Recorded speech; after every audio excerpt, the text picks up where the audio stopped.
മുഖ്യമന്ത്രി പിണറായി വിജയനെ വർഗീയവാദിയെന്ന് വിളിച്ച് തെലങ്കാന മുഖ്യമന്ത്രി രേവന്ത് റെഡ്ഡി. RSSന്റെ വിദ്യാർത്ഥി വിഭാഗമായ ABVPയിലൂടെ പിച്ചവെച്ച് വളർന്ന രേവന്ത് റെഡ്ഡി മുഖ്യമന്ത്രിയായ ശേഷം നരേന്ദ്രമോദി തന്റെ ജ്യേഷ്ഠ സഹോദരനാണെന്നും ഗുജറാത്ത് മോഡലാണ് ആന്ധ്ര തെലങ്കാനയ്ക്ക് വേണ്ടതെന്നും പ്രഖ്യാപിച്ചിരുന്നു.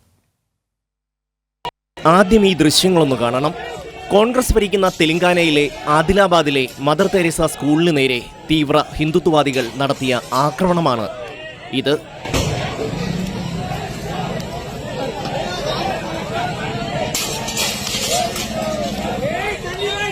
സ്കൂളിലെ പ്രിൻസിപ്പലിനെ ക്രൂരമായി മർദ്ദിച്ചു. പ്രിൻസിപ്പലിനെ കൊണ്ട് ജയ് ശ്രീറാം വിളിപ്പിച്ചു. ഇന്നലെയാണ് ഈ സംഭവങ്ങളെല്ലാം ഉണ്ടായത്. ഈ സംസ്ഥാനത്തിൻ്റെ മുഖ്യമന്ത്രിയുടെ പേരാണ് രേവന്ത് റെഡ്ഡി. രേവന്ത് റെഡ്ഡിയെ ഒന്ന് പരിചയപ്പെടുത്താം. RSSന്റെ വിദ്യാർത്ഥി വിഭാഗമായ ABVPയിലൂടെ രാഷ്ട്രീയ പ്രവർത്തനം തുടങ്ങിയ ആളാണ് ഈ റെഡ്ഡി. RSSന്റെ ആശയങ്ങളോട് തികഞ്ഞ പ്രതിബദ്ധത പുലർത്തിയിരുന്ന ആൾ. പക്ഷേ രാഷ്ട്രീയമായ അധികാരങ്ങൾ ആന്ധ്രയിലോ തെലങ്കാനയിലോ നേടിയെടുക്കണമെങ്കിൽ RSSും BJPയും പറ്റില്ല എന്ന് തിരിച്ചറിഞ്ഞ് റെഡ്ഡി പല രാഷ്ട്രീയ പാർട്ടികളിൽ ഭിക്ഷാന്തേഹിയായി കയറിക്കൂടി. പ്രാദേശിക കക്ഷികളുടെ പിന്തുണയോടെ സ്വതന്ത്രനായി തെരഞ്ഞെടുപ്പുകളിൽ മത്സരിച്ചു.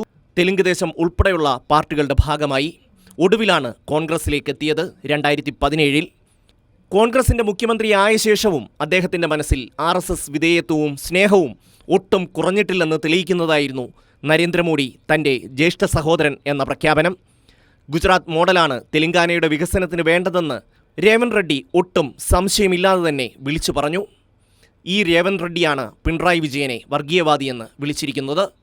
ഇന്നത്തെ കോൺഗ്രസ് നാളത്തെ BJP എന്നതാണ് യാഥാർത്ഥ്യം.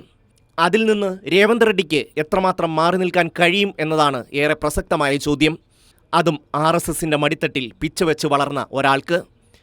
പിണറായി വിജയൻ ആരാണെന്ന് തിരിച്ചറിയാൻ രേവന്ത് റെഡ്ഡിയുടെ സർട്ടിഫിക്കറ്റ് തൽക്കാലം കേരള ജനതയ്ക്ക് ആവശ്യമില്ല. രേവന്ത് റെഡ്ഡി ആദ്യം ചെയ്യേണ്ടത് താൻ മുഖ്യമന്ത്രിയായിരിക്കുന്ന തെലങ്കാനയിൽ ആക്രമിക്കപ്പെട്ട വൈദികർക്കും കന്യാസ്ത്രീകൾക്കും നീതി ലഭ്യമാക്കുക എന്നതാണ്. ഈ നിമിഷം വരെയും മദർ തെരേസ സ്കൂൾ ആക്രമിച്ചവർക്കെതിരെ ഒരു കേസ് പോലും രജിസ്റ്റർ ചെയ്തിട്ടില്ല എന്നാണ് പുറത്തുവരുന്ന വിവരങ്ങൾ. News desk, Kairali news.